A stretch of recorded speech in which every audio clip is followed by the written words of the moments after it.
욥기 39장은 욥에 대한 하나님의 말씀의 연속입니다. 하나님은 오늘 본문에서도 욥에 대해서 질문을 쏟아내십니다. 1절을 보면 산 염소가 새끼 치는 때를 내가 아느냐? 암사슴이 새끼 낳는 것을 내가 본 적이 있느냐? 그것이 몇 달 만에 만삭되는지 아느냐? 그 낳을 때를 아느냐고 물으십니다. 여기서 하나님이 욥에게 아느냐고 물으신 이유는 욥의 지식의 불완전함과 불충분함을 지적하시기 위해서입니다.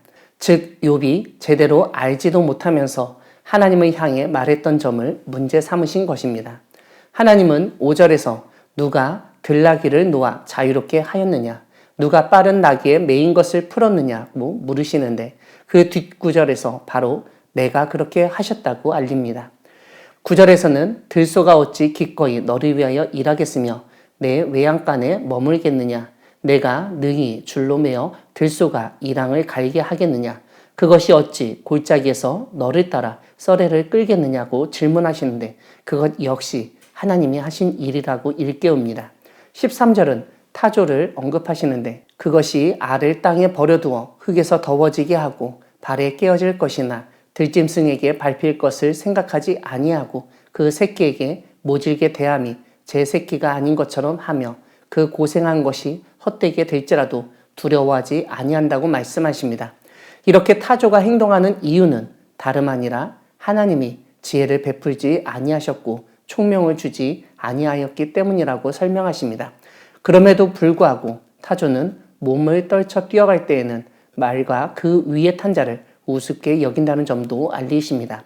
타조와 함께 언급된 말을 근거로 하나님은 다시 한번 욥에게 말의 힘을 내가 주었느냐? 그 목에 흩날리는 갈기를 내가 입혔느냐? 내가 그것으로 메뚜기처럼 뛰게 하였느냐고 물으십니다.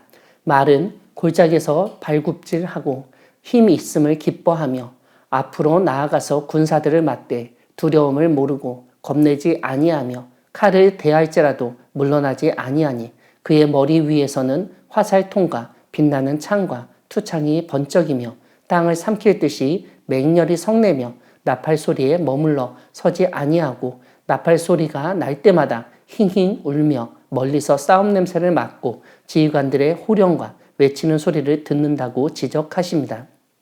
하나님은 매가 떠올라서 날개를 펼쳐 남쪽으로 향하는 것과 독수리가 공중에 떠서 높은 곳에 보금자리를 만드는 것 역시 욥의 지혜나 명령 때문이 아니라 하나님 때문이라는 점을 일깨우십니다.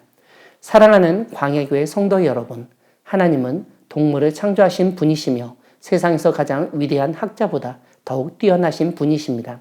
오늘 본문은 염소, 사슴, 들나귀, 들소, 타조, 말, 매, 독수리 등 동물들에 대한 설명이 줄을 잇습니다. 오늘날 아주 뛰어난 생물학자 혹은 동물학자가 볼 때 오늘 본문 속 동물에 대한 설명이나 묘사가 잘못되었거나 오해가 있다고 볼 수 있습니다.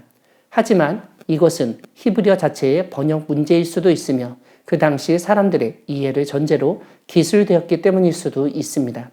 아무튼 오늘 본문은 고대 사람들이 쉽게 접하거나 놀랍게 여긴 동물들에 대한 정보를 언급하면서 그 모든 것들이 하나님의 섭리 가운데 살아가고 행동하고 있음을 강조합니다. 사실 창세기에서는 하나님이 6째 날에 땅은 생물을 그 종류대로 내도록 말씀하셨다는 사실만 알려줍니다. 그런데 욥기에서는 그러한 생물, 특히 땅의 짐승과 하늘의 새들이 살아가는 방식이나 행동 법칙이 있다는 점을 상기시킵니다. 이러한 설명은 각각의 동물들의 행동이 자신의 본능과 하나님이 정하신 어떤 하나님의 섭리 가운데 이루어지고 있다는 의미입니다. 오늘 본문에 나타나는 동물들에 대한 설명을 보면 사람들이 미처 생각하지도 못한 그 동물만의 행동 법칙이 정해져 있다는 사실을 깨닫게 됩니다. 새끼를 치는 때가 있고 새끼를 베는 기간이 정해져 있으며 새끼가 어미를 떠나 독립적으로 살아가게 되어 있다는 사실을 언급합니다. 그뿐만 아니라 사람 말을 듣지 않는 들나귀와 달리 들소는 사람의 소리를 듣고 이랑을 갈고 썰애를 끄는 동물이라고 알립니다. 하나님이 지혜를 베풀지 않으시고 총명을 주지 아니한 타조도 있고 지혜롭게 행동하는 매나 독수리도 있다는 사실을 일깨웁니다. 그 동물이 그렇게 살아가는 것은 하나님이 각 동물로 하여금 하나님의 섭리에 따라 살아가도록 창조하셨기 때문입니다. 이런 점에서 하나님은 단순히 땅과 우주의 창조주이실 뿐만 아니라 동물의 창조주이시기도 합니다. 인간은 하나님이 창조하신 세계와 동물들과의 관계를 맺으며 살 수밖에 없는 존재입니다. 그러므로 우리는 하나님이 창조하신 동물들을 대할 때 그들 역시 우리와 같은 하나님의 피조물이라는 사실을 인정하고 그들을 통한 하나님의 뜻을 파악하며 살아가려 노력해야 합니다. 우리 주변의 동물들을 돌보시는 하나님의 섭리를 깨달아 하나님을 기쁘시게 하는 삶을 살아가는 우리 모두가 되기를 소망합니다. 아멘.